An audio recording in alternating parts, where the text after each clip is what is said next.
That is a huge carp. Maybe the biggest carp I've ever caught. Over the last couple of years, my fishing has changed somewhat and I have become more and more interested in the wonderful fishing that the rest of the world has to offer. If you'd have asked me 10 years ago, would I have taken this route? I would most certainly have said no, but the trips I've been on and the fishing that I have sampled has opened up a whole new world to my fishing that I am now a little bit obsessed with. I've been to some amazing places, I've caught some lovely carp, but above all else, I have had so much fun. It's been a long time since I've done any filming with Korda, but that is exactly what we're here to do. I am about to embark on my latest adventure, and you are going to join me. The lake we'll start this journey at is big by English standards, but we are not in England, and something you come accustomed to is the size of these venues. It's clear, it's weedy, and my favourite venues are just that. Crystal clear water, loads of weed, and the ability to see below the lake surface. There's something about that I love. Like any session, home or abroad, the most important thing and the first thing is to find carp. And if you can't find them by physically seeing them, you have to look at where they might be hiding. And there is a westerly blowing, it's a strong westerly and it's funneling down the lake. But not only is it funneling down the lake, it's pushing into an area that has a huge set of pads and a hell of a lot of weed. And if I was a carp, I know where I'd be. We've been here a little while now, probably getting on for 2 hours, I would expect, something like that. Haven't seen any carp, but as I've already alluded to, there's what I would call a carp magnet in front of me. And until I see physical signs that make me want to look elsewhere, I will begin the trip here. We're blessed with the ability to use a boat. We also have the water clarity on our side. So the first thing I'm going to do is go out in the boat and have a look. It's something that quite often in England we aren't able to do. Most lakes don't allow the use of the boat, but you know, when they do offer it or when you are able to do it, it's well worth it. And as you can probably hear, it is windy. And for that reason, I would expect the carp to be down this end of the lake. The wind will push them down here. We've got this vast amount of weed and pads, and you know, for everything I think I know about carp fishing, I would expect there to be carp in this area. So we'll start here. I'm going to get the boat out, get out in the lake, start looking, and we'll go from there.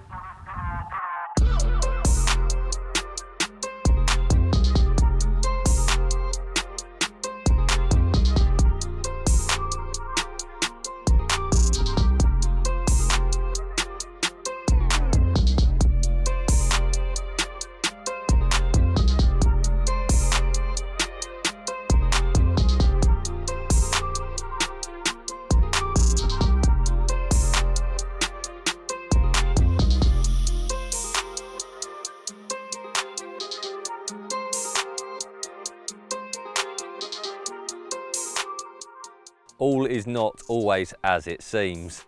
Once out in the boat, I was right in the fact I had a great view of the bottom. What I wasn't right about is the fact that there would be loads of carp present. Now, as I made my way through the pads, which was difficult because you can't use the boat engine, it's hard to row, but luckily I did have the wind on my side. I made my way through the pads, drifting down the lake, and I saw very, very little. When I got to the very bottom end of the lake, the water was murkier, but again, I didn't see anything. One small fish, so I decided to turn around and come back up through the center of the pads. Now, going back up was much more difficult because I had the wind in my face, but quite slowly, I did edge my way through and eventually saw my first signs of carp. All right, so this is the clarity we've got. Oh, it really is clear. And I was expecting to see a few fish. Up until a second ago, I hadn't, but I've just seen one middle a shot. It either showed or was a real aggressive spook. So I'm going to go and investigate. I've got to use the oars, which I had on the wrong way round. So I was just changing them round, looking down when it showed. So I'm going to go up there, see what that was, hopefully get eyes on a carp. But I've seen very little. It's all well and good seeing fish, but when they're nestled safely in the very centre of a large lily bed, fishing for them is a different story. And although I'd seen carp there, putting a rig there, you know, it just wasn't an option. So I made my way back up the lake and saw very little. I then found out that where I'd planned to fish from was a no night fishing zone. So with that in mind, decided to drive the car around, get to the other side, and get back in the water with the echo sounder. Now, the reason I wanted the echo is so I can go out into the lake, and where I'm not able to see the bottom, I am able to get a gauge of what is down there. It tells you whether there's weed, whether it's clear, and in large parts of the lake, once you moved away from the lilies and away from the bulk of the weed, the water was much murkier and I was not able to see the bottom. So the echo sounder in those situations is really helpful. And after a little while, just drifting around out in front of what was going to be the swim I was fishing from, I located a few large clearings, and with that in mind, it was time to get the rods ready and think about getting them in position. That swim would get me as close as I could to the carp that I had seen, so a good place to start.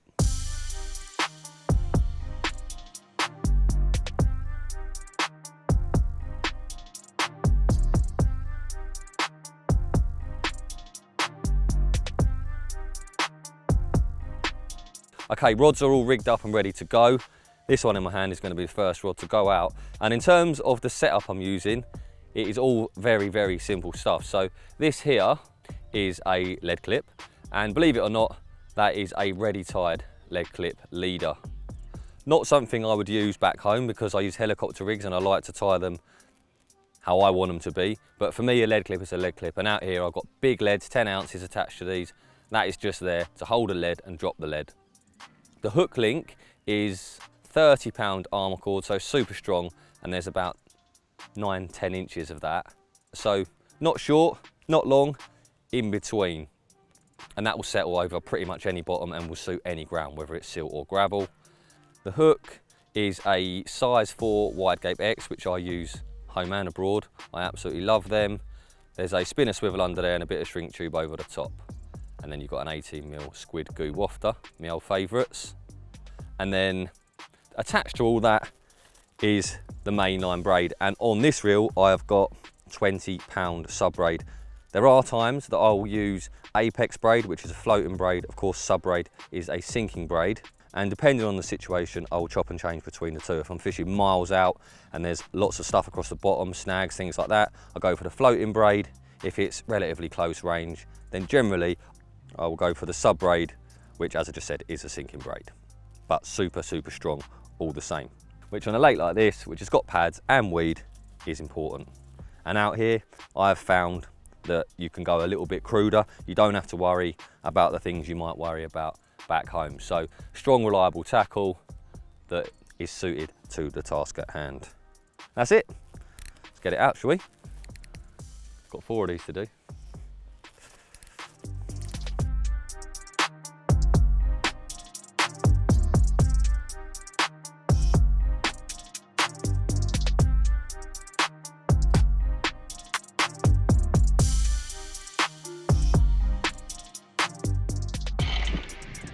Oh, gravel, sand, stone, that's the kiddie.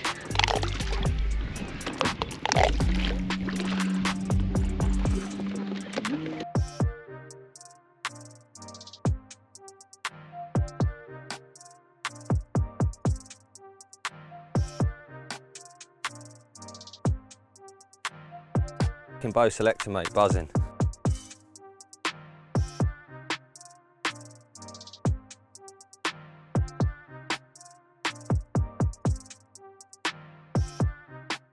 This right now is what I love about coming out here. Not a carp angler in sight, beautiful place. God knows what's in front of me, I really don't know. So we've got the unknown, we've got things like that, and we are totally alone. And that is the magic of coming out here into Europe. It's why I love it. All we need now is a carp, and I'm well happy with the rods, so fingers crossed. Sunrise, sunrise, it's like morning in your eyes.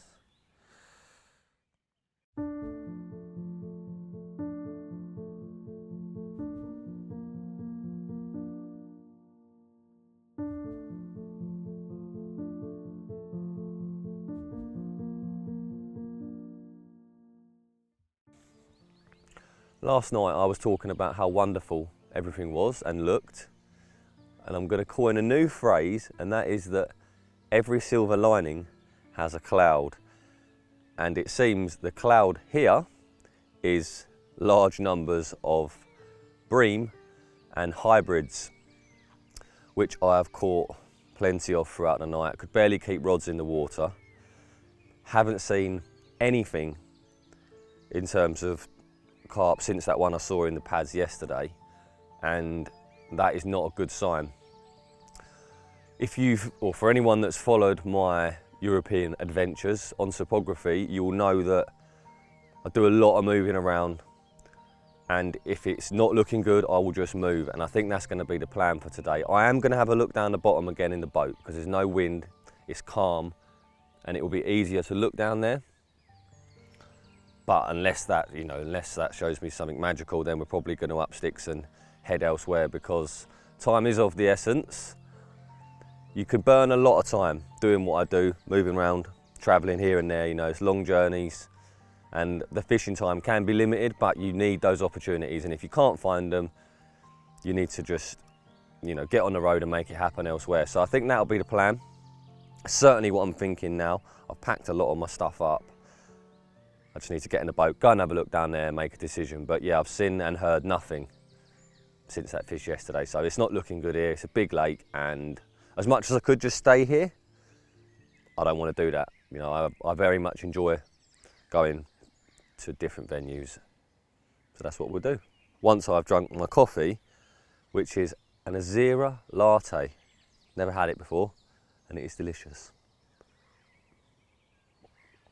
There we go, gone.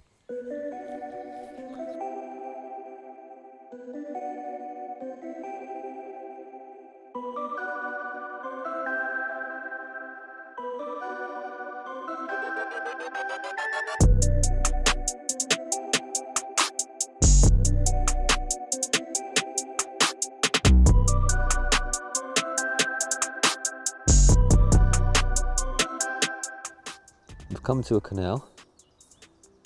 It's a place I've been to in the past, but I didn't actually fish. Just walking along, the rain started, and I'm thinking, typical, sort we don't need. But I found a couple of carp. I hope you can see them. In fact, I'm sure you can see them. That is good. Far more exciting than what we left behind, that's for certain.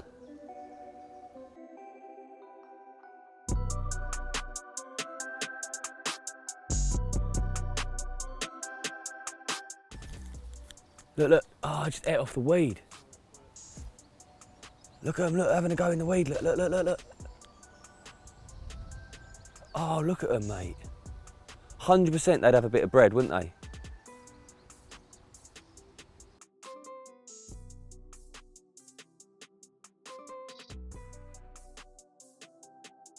In the hope of finding a group of fish rather than just the odd one here and there, we kept walking the canal, but unfortunately, small groups was all we did stumble across, and in total maybe 5 or 6 fish. Eventually the rain set in quite bad, and that made seeing below the water surface almost impossible, very uncomfortable for us, and we decided to head back to the car. We are now at McDonald's, 5 minutes or so down the road, and having a meal that we very much need. We walked over 3 miles at the canal, up and back down. We've seen fish, which is a good thing, but we're pretty tired, me and Tom.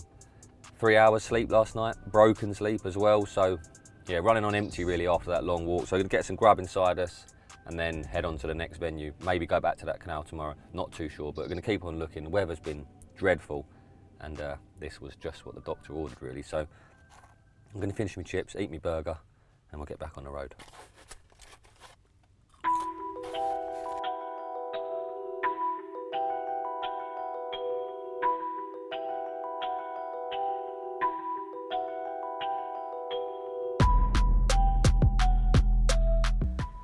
As you can probably tell, it is raining.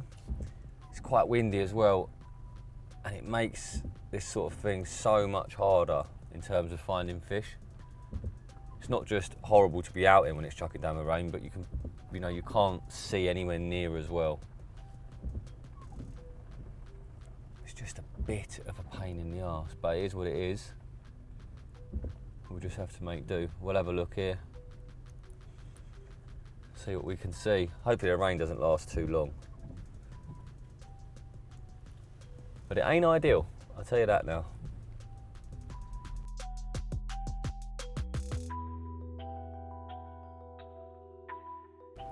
That looks very much like a fish to me. Yeah, it's a carp, 100%, yep. There we go. I've literally just finished saying how difficult this weather can make it, and we've got to a little spot here where the surface doesn't have a ripple on it, it's quite windy. And because there's less ripple, even though it's raining, I'm still able to spot that one. Extremely weedy, these canals. Which makes presenting, well, will make presenting very difficult, but I've seen a fish. He's going left. He's right out the back going left.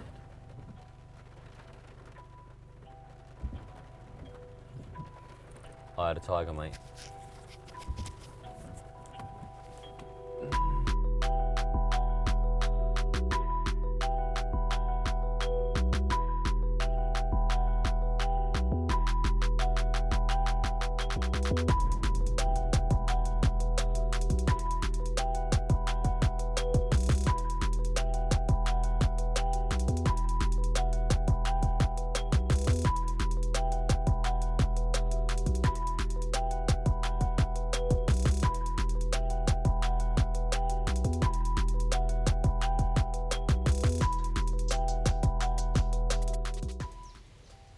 Right, the rig's on the spot. I'm going to backlet it up against the weed-ish.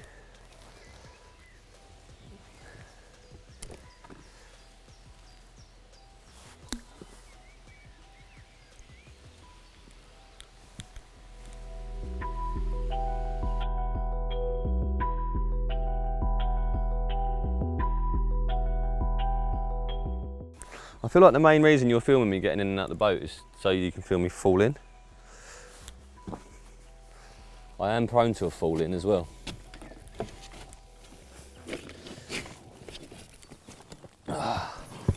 Right, let's go.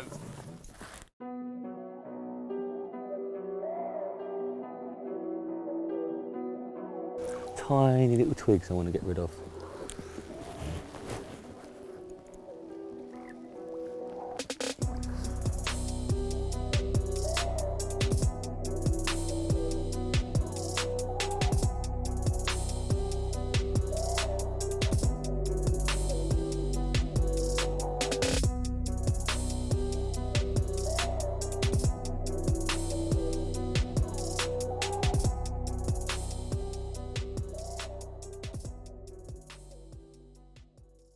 As I stand here now, I have a feeling of content. Today has been long. It's been a bit of a grueler. The rain has been a pain in the arse, to put it nicely. But we do have a glorious evening. We have had a bit of sun this afternoon. And we've seen a few fish today, which is always nice. And if you're watching this and you're thinking, what on earth are you doing running around all these venues? I like doing that when I come out here. I spend a lot of time back in England, sat behind rods, chasing one target fish. This fishing for me is not about that at all. I don't really care how big the carp are, the bigger the better of course, but it is all about going to different venues and just catching carp. That's all I want to do. So I'm here now, hoping for a carp. Tomorrow my plan is to go somewhere else. I think that is what we'll do. In fact, I'd be very surprised if it's not.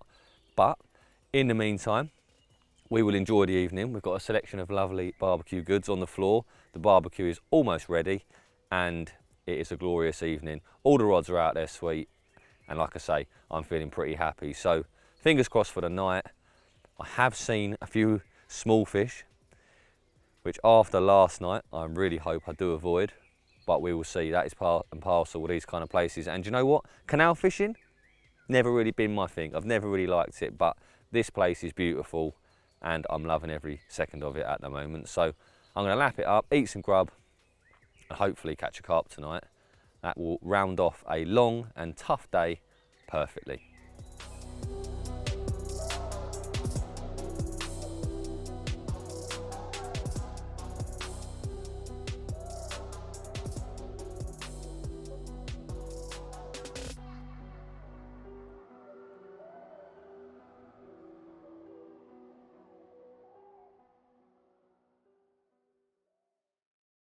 The silence of the night was well and truly broken, as what was without doubt a carp had one of the alarms screaming. I was straight into the boat as the weed in the canal was extreme, to say the very least, and this was going to cause me big problems, and sure enough it did. The fish was heavily weeded, and the thick, strong rafts of weed made landing it extremely difficult, but eventually, after what felt like an age, I did manage to get the fish into the net.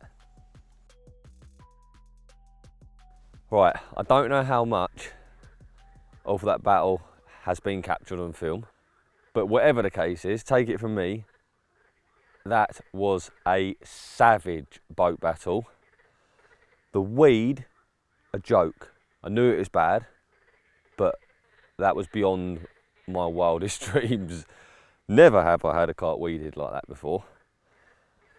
And often you don't get them in. However, I have landed the fish, and as you can tell by my smiling face, I'm relieved, because as I've already alluded to, a lot of graft yesterday, a fish hard earned, a fish I am over the moon to be staring at in my landing net. So I'm gonna secure the net. It's gonna be dark. It's already dark. It's gonna be light soon, so I'm gonna secure the net. I doubt I'll go back to sleep, but we'll get him out once the light is on our side. But in my landing net there is a fish that fills my landing net. He's the full width of it, so not only does it look like a nice clean mirror, it ain't a bad one either, which is a right result. A sigh of relief.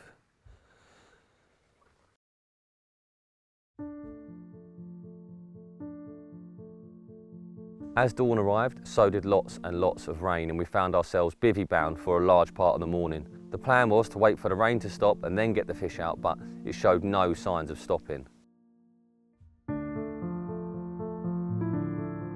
Although I'd caught a fish, I wanted to go to another venue, and in the end we had to just accept the fact that the rain wasn't going anywhere and get everything packed down. And once all the gear was in the car, we weighed the fish and then got on with a good bit. Oh, savage.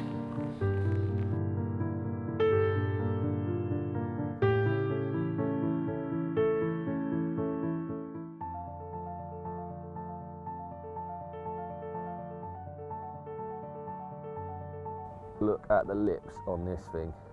Size of that gob. Big old wrinkly blubber lips on him.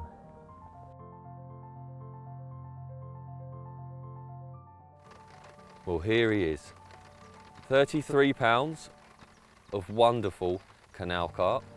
As I said yesterday, I've hardly fished the canals, but what a lovely surprise this was. Maybe it's something I'll do a little bit more of in the future, because I tell you what, when the water's as clear as it is here, and you're able to actually walk up and down and locate the carp, it makes it a lot more fun. And fun I have had. Chucking it down with rain all morning. Big plans for today. We've got a long drive ahead of us. We're going to go to somewhere new, a big lake that contains some big carp, and what a send-off present this will be. I am chuffed as punch. Mwah. And there's his other flank. Pretty similar on both sides, a leathery old mirror carp. Scars all over him, lovely colour, and what a set of chops he has got. Built to be feeding in an environment like this. Crazy battle. Lovely jubbly. Thank you, mate. Let's get you home. One last look.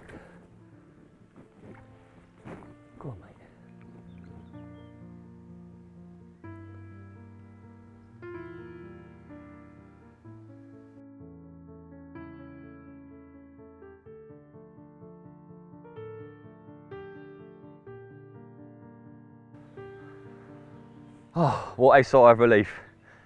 We worked really, really hard for that carp, and I say we because it is a joint effort. I'm fishing, Tom's filming, but everywhere I go, he goes. And we've certainly done some miles, that is for sure. So to catch a carp at the end of it all makes the effort, it's worth every single second that you put in when you get a moment like that. Happy, happy days. With the fish returned, it was time to get going. But before we did, there was something we needed to do.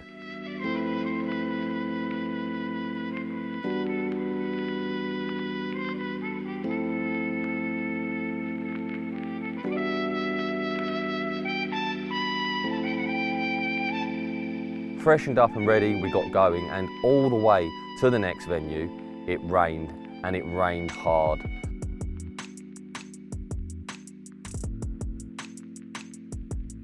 As if by magic, when we did arrive at the lake, the rain had stopped, and in front of us was a sight to behold.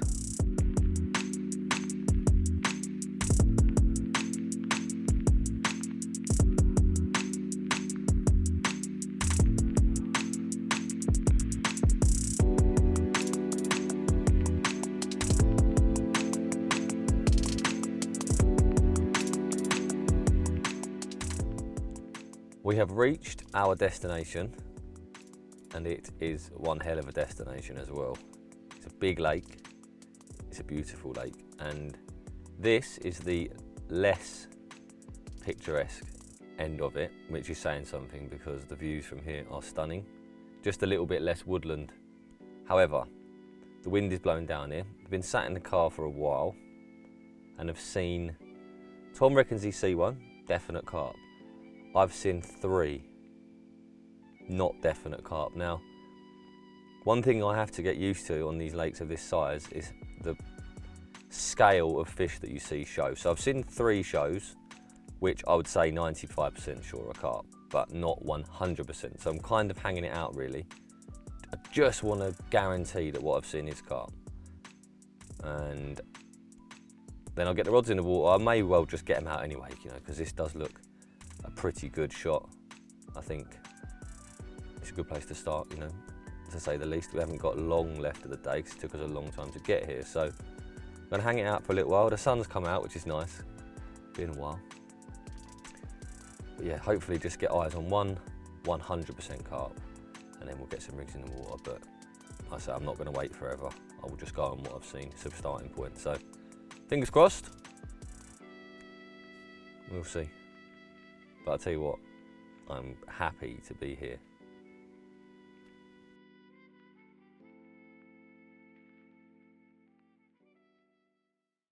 Due to the length of the journey and a large part of the morning which we lost waiting for the rain to stop, time was ticking on and I needed to get my rods rigged up and ready as soon as possible. Identical tactics to what I'd used at the canal and my go-to approach for my fishing out here. Long supple hook links with size 4 wide gauge X's. There's no need to complicate things, and the reason I use this setup is for the ease. I can turn up, take off the old hooks, put on my new bits of shrink tube. The spinner swivel enables me to slide on my new bit of shrink tube, pop a new hook on, and away we go. Bait the rigs and I'm ready to get fishing.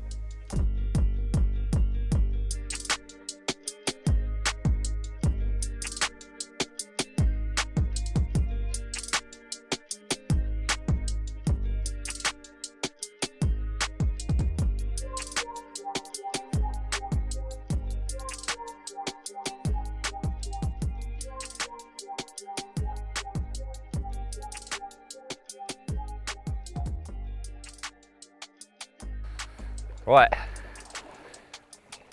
time to get the rods out. Haven't seen anything else. I've had a good look, you know, but you've got to start somewhere. Wind's blowing down here. We've had 4 possible signs. That'll do to start with. So I've got the bare minimum that I need to get my rigs in the water, in the boat. The rest of the stuff's still in the van. I'll get the rods out and then we'll sort that out later. First things first. Most important things first.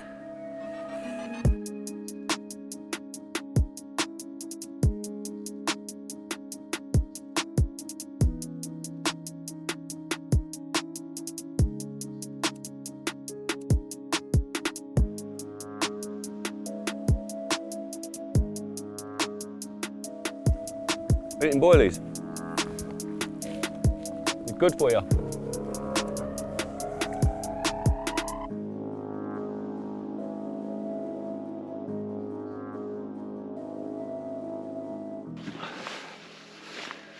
Big old leads. 10 ounces.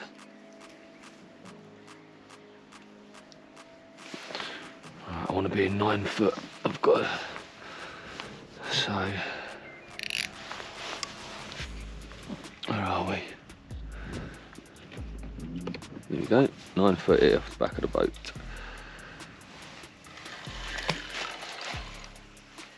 Lovely and firm.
As we awoke in the morning, we were met once again with thick grey cloud, drizzling rain and one rod missing.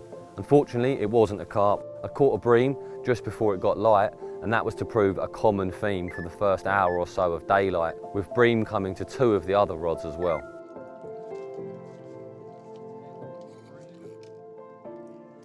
I was keen to get the rigs freshened up and back in the water as soon as possible. The weather was favourable, and during a trip that I did here in the past, a lot of the bites came during the day. Quite often, once one of the rods would go, the others would too.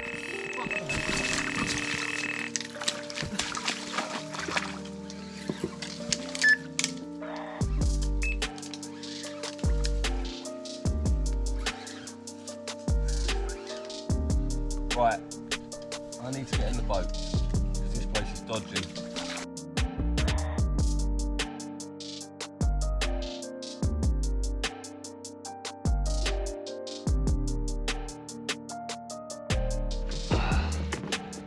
Oh, what am I doing here?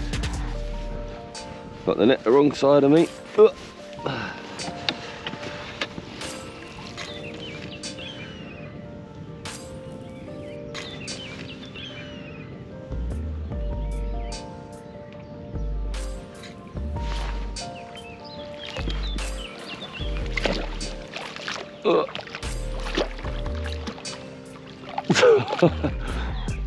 Who's in?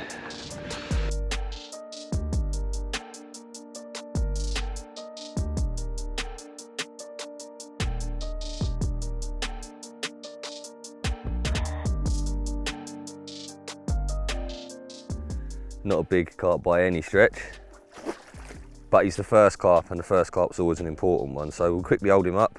You can have a look and then we'll let him go. It's a start.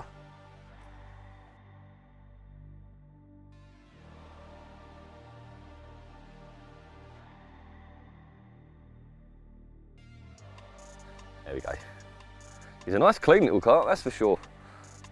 I wonder how old you are. I reckon he's 6 years old.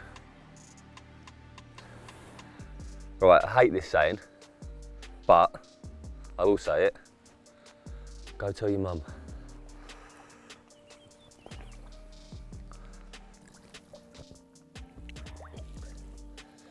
Go on, off you go. Right, rod back out. Rod's back out, because I've got none in the water. I said I was keen to get my rods back in the water before. Now, having caught the first carp of the trip, I really was keen, and as quick as I could, I got the rigs freshened up, new baits on and ready to go.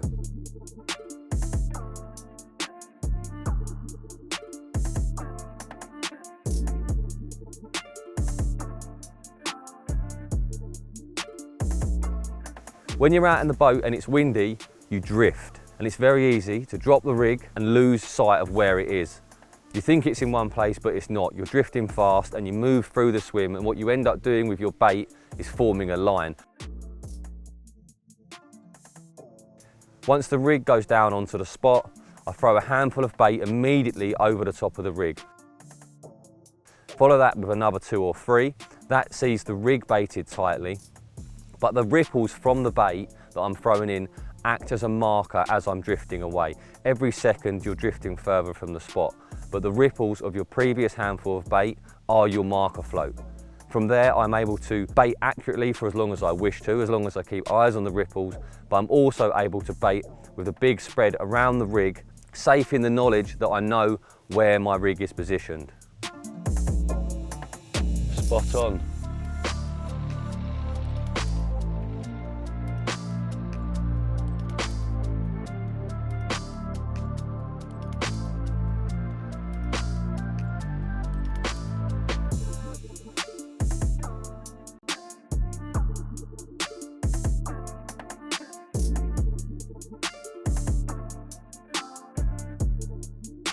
Okay, rods are out.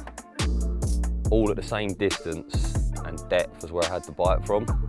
See what happens. Good to have the rods back in the water though, that's for sure. You don't catch much when they're not in the water.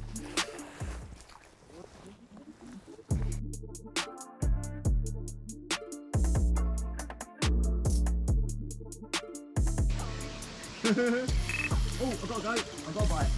Yeah, I've got to go. Oh, waders, where's my waders? Oh. It's got to be a bream. Oh,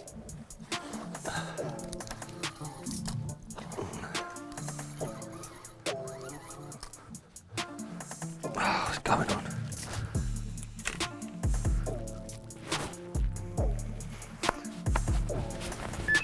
Oh, another bite. Yep.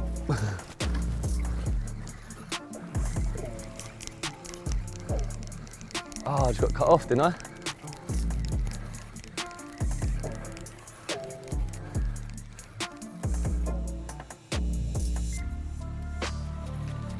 Yeah. Nope, hook pull. That can't have been a carp.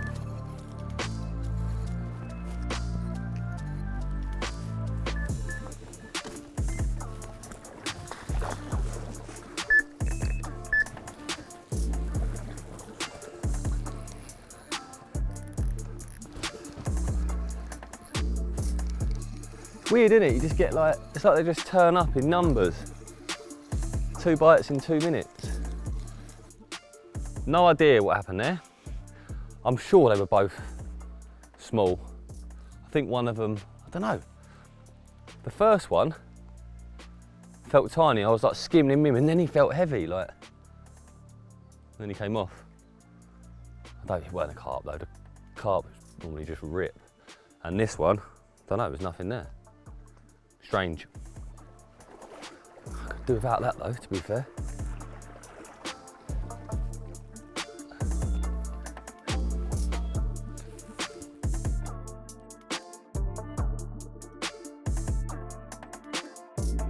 Yeah, look what Tom's rustled up.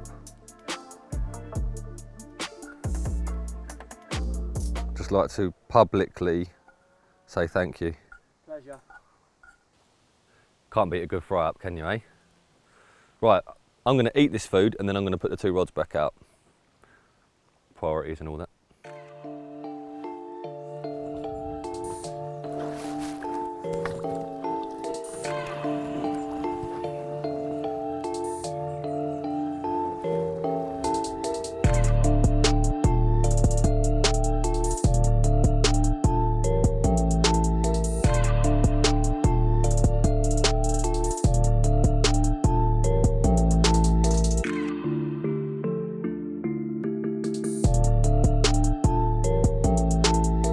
As the day moved on, I started to feel more and more like I wasn't on fish.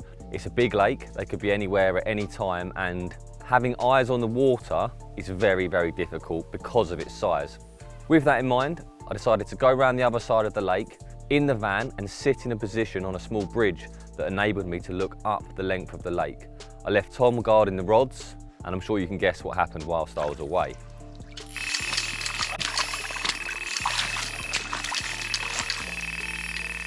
Sit your churning, right?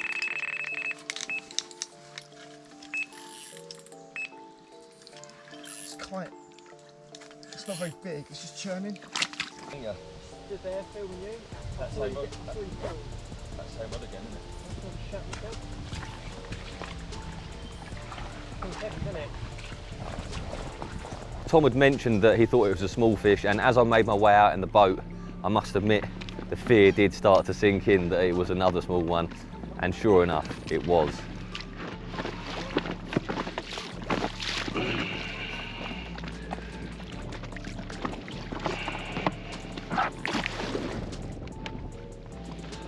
Look like ghosty.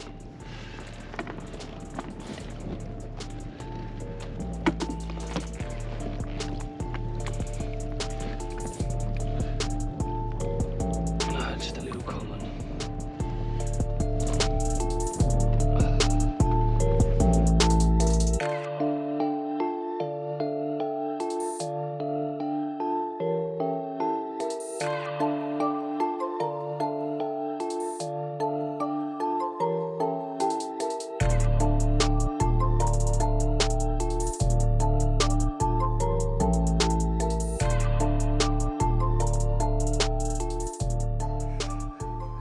Well, I must admit, carp of this size are not quite what I came here for. I've been here once in the past, my first bite was just shy of £50.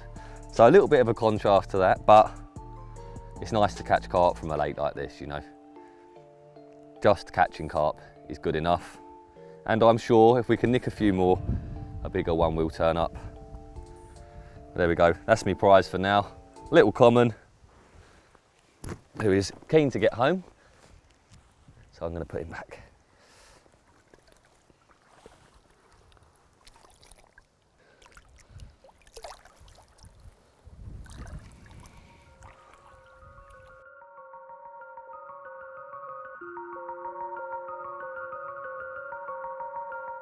With the fish returned, it was back to the usual process.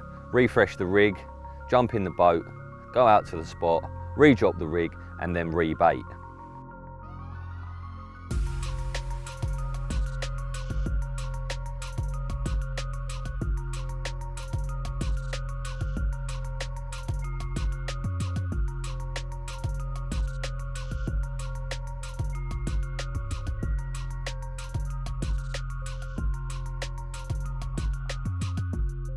Despite having caught a second fish from the swim, the doubt was still strong in my mind. Was I on the big group of fish that I wanted to be on? Probably not.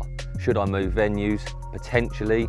And with only one night to go, the decision I was going to make next would need some serious contemplation. Do we stay and try and get a bigger one, or do we head elsewhere for the final night?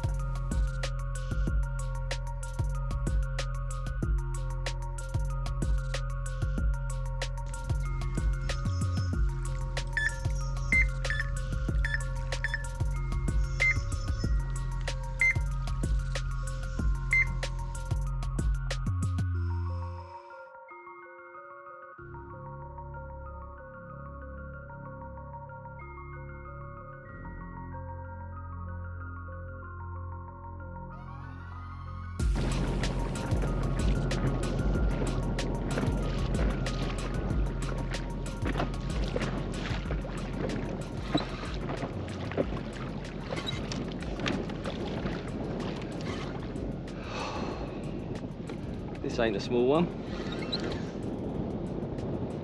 Well, it ain't a 6-pounder anyway. Pretty sure of that.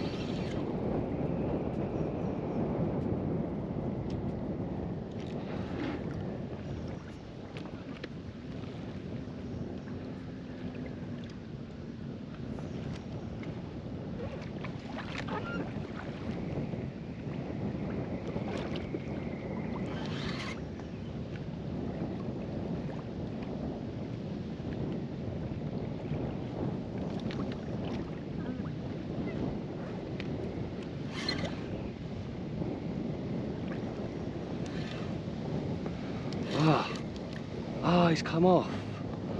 No.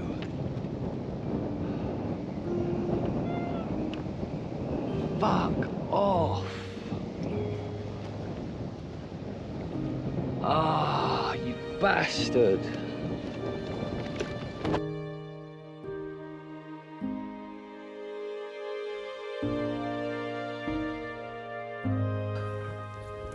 That was a good fish. Lead stayed on.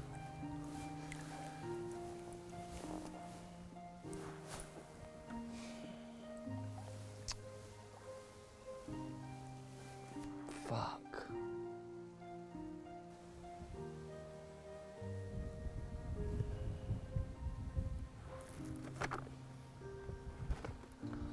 Right. Well, my decision is made. We're staying because now I have revenge on my mind. And my foot stuck in my boilie bag. Get out.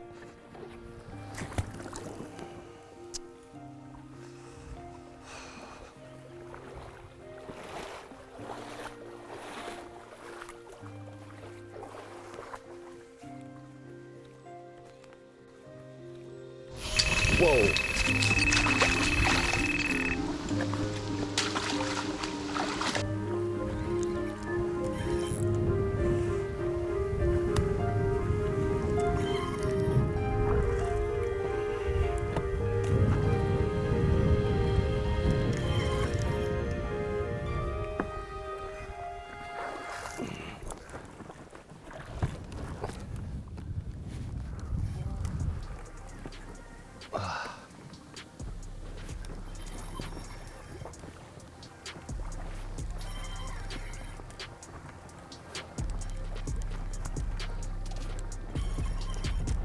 Whoa.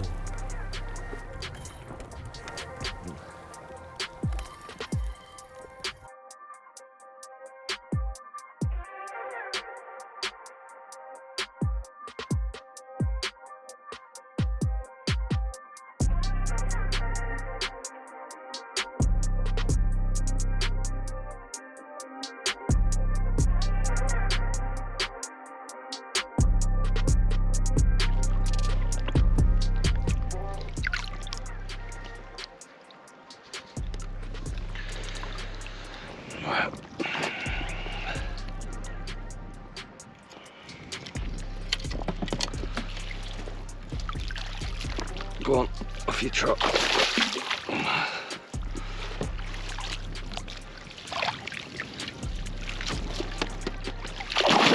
Oh, you bastard.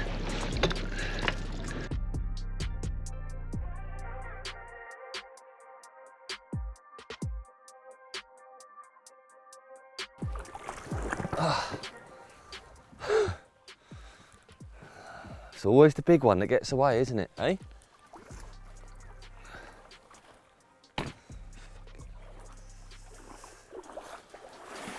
It's not funny, you know. I know you think it's funny. It isn't. Okay, we are in the middle of some afternoon carnage. I've had several bites. Small one, lost one. As you know, as I was playing the second one, a guy came past me in his boat. He's been fishing down that way, which is to my left. He has caught a lot of fish, and I've been here once before, and when I was here, I caught a lot of fish. When you're on them, as I said earlier, you see them and you catch them, and up until the last hour or so, it hasn't really felt like I have been on them. He has caught a lot of carp, bigger carp as well, up to around 42 pounds, something like that, and he's catching them day and night. It has slowed up though. He said it slowed up the last night he didn't catch as many, today it slowed up. So maybe those fish are moving out in front of me, and I'm in a bit of a predicament as to what to do. So I was right in the fact that yes, they would be on this wind.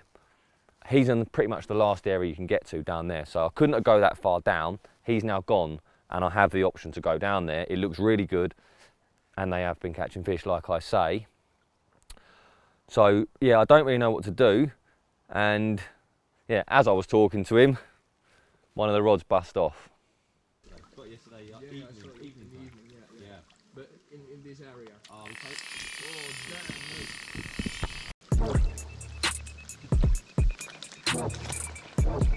See you later. See you, mate. Have a good one. And you.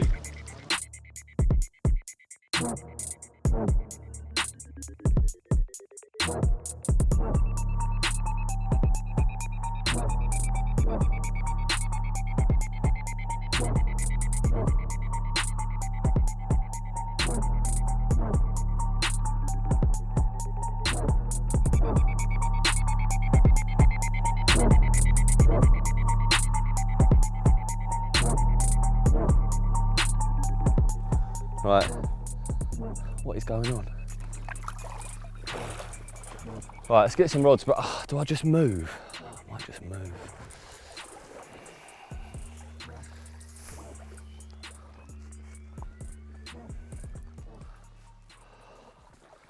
Don't know what to do, man. I'm now thinking, well, I've now decided, based on a few different things, that I'm going to move. So here are my reasons. I've got one big lead left. So that's a problem. I'm not going to make it through the night in here without running out of leads. My boat battery has died. I have still got battery in another one, but that's running out as well. It seems to have died off, not had any more bites in the last hour, 2 hours. That's another reason. The guy down the bank has gone. I really liked the look of that area, obviously the wind pumping down there. He also caught a load of fish. So everything seems to be pointing towards moving down there. I've caught small fish here. Yes, I did lose a better one, but there's something telling me. I feel like I'm getting lots of signs that I need to move. So move I am going to. I'm going to finish the day in here. I'm just rigging up UK style fishing tactics, rigs, leaders, all that. And I'm going to fish from the bank casting. So I'll take my kit round there. I'll fish with helicopter rigs, which I do have the leads for, and a throwing stick. The water is shallow over there. I haven't got to fish long range, so it suits this style of fishing nicely, or at least I think it will. Maybe we'll get another one here, maybe we won't, but I'm going to move regardless because of the reasons I've just listed off to you. So just getting everything sorted, 4 baits on the bed ready to go, leaders at the ready. I'm going to put my rigs onto these leaders, and then the minute I reel my rods in out of the pond, I'm going to tie these onto the rods. After I take off my floating braid and put back on my sub braid, which will sink. And there we go. That's my plan. That's what I'm doing right now. That's what I'm going to do later. What will happen in the meantime, I don't know. We do have the barbecue on the go, and we are packing everything slowly down, ready for the move. So until something else exciting happens, goodbye.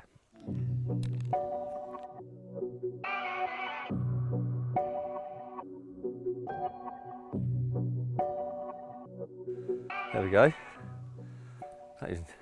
Wasn't expecting to catch one of them. The fish are getting smaller.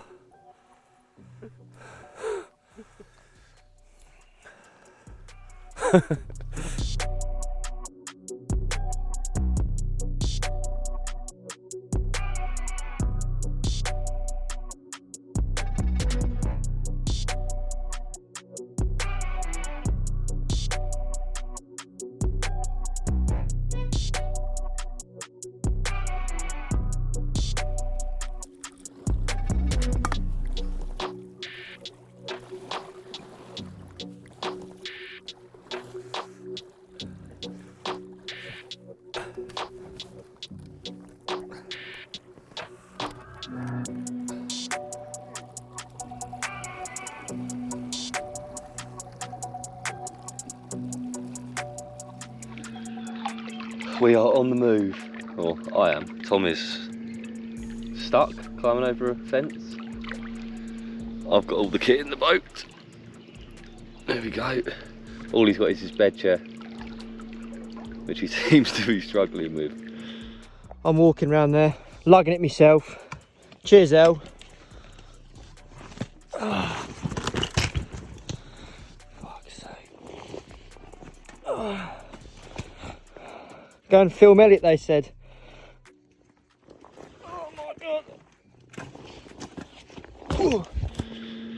Check this out in front of me, hence the squint.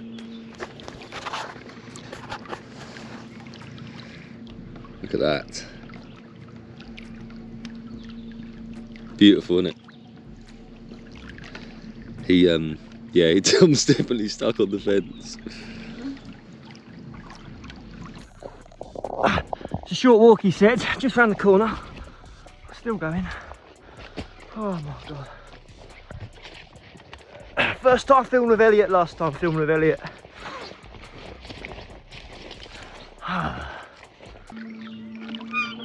Not gonna lie, I absolutely love this. Glorious.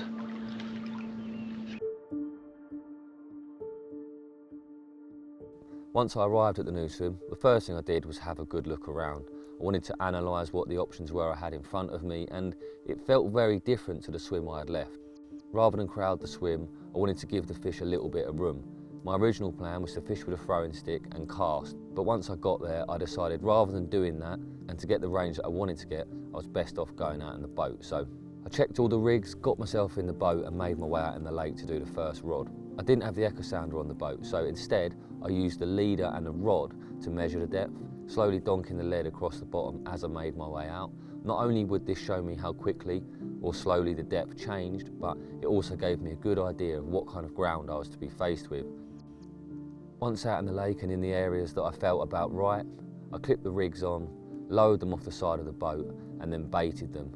A little bit of bait tight around the rig, but as always a big spread as well.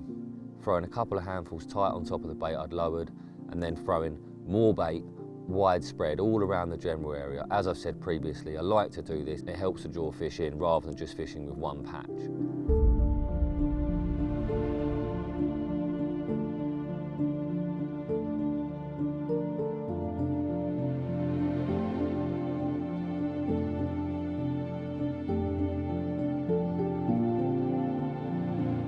With the first rod in position, I then did the second one. Similar sort of area, but a bit further left, more in the mouth of the bay, hoping to intercept any fish that moved in or out.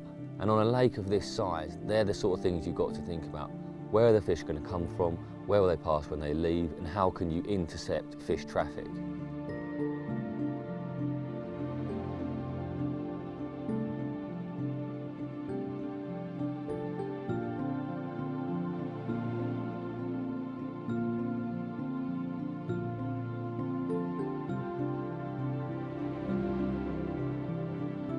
With all four rods now in position and a little bit of carnage going on in the swim, it was time to tidy up and get set for the night in a new swim, which is always nice. There's something exciting about making a move, trying to make something happen. There's that little feeling of anticipation, and as darkness fell, that was exactly what was going through my mind.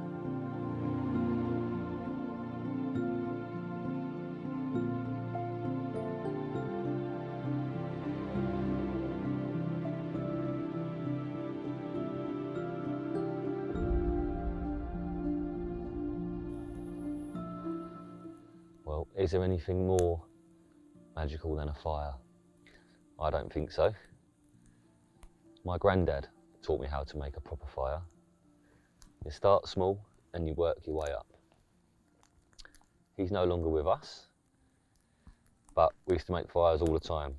And you know what? He loved my fishing as well, so maybe if we catch a big carp tonight, or any carp, we'll dedicate that to him. We started small with the carp as well, so hopefully we'll work our way up.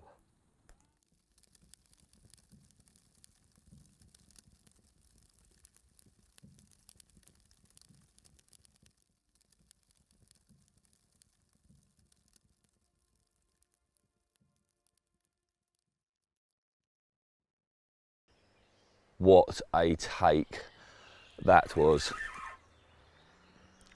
And what a battle this is turning into. Absolutely beasting me. So powerful, slow and heavy.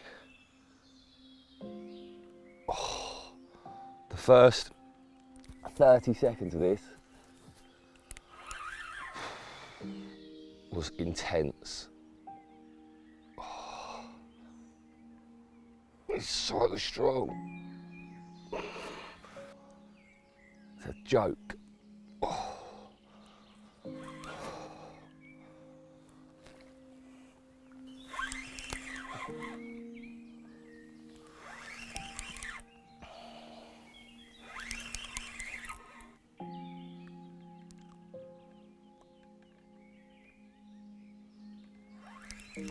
Please don't hit that other line.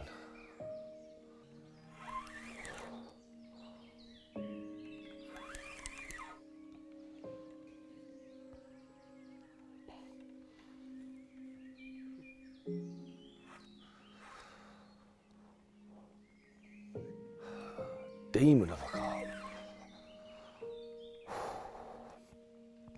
I'll tell you what.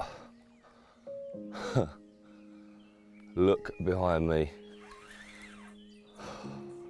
There's many reasons I love carp fishing. What I'm doing right now is one of them, but that is another.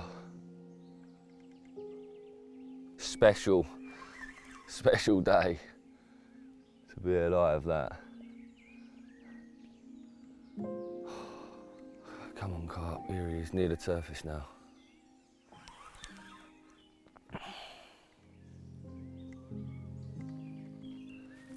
Oh, this felt like a big fish the whole time. It's got a big, look like he had a good, yeah, it's not a bad one at all, that.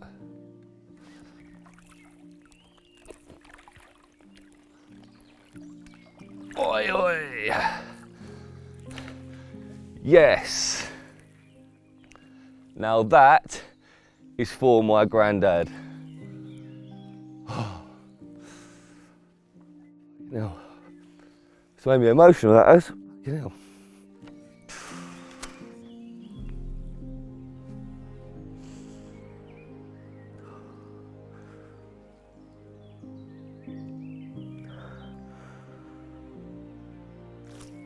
Oh, fucking hell.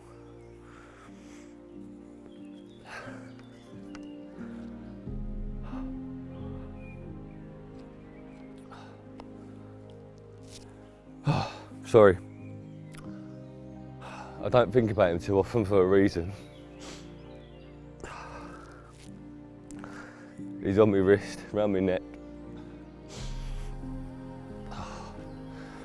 But yeah, that's a big fish. Oh, fucking hell, Tom, my stomach hurts.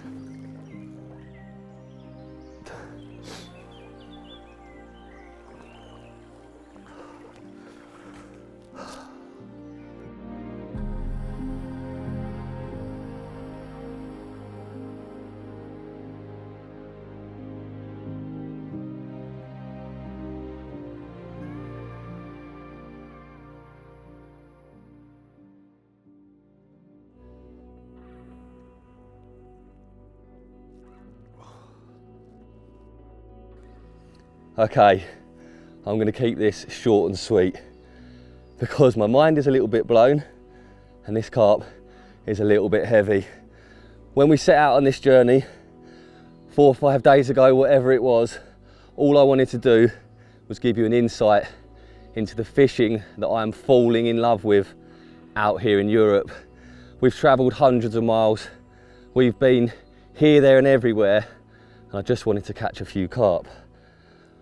We've done that, and of course, I always dream big, and those dreams have become reality with this fish. 60 pound, 6 ounces, the biggest fish that I have ever caught in my life. Unreal. I hope you've enjoyed it, I really do. We're sleep deprived. We have worked our socks off, but it is all for moments like this that will live with me forever. One last look, mate, and then you can go. Oh, hey, oh, look at him. I wonder how long it'll be until I catch a carp this size again. Go on, big boy. Off you go.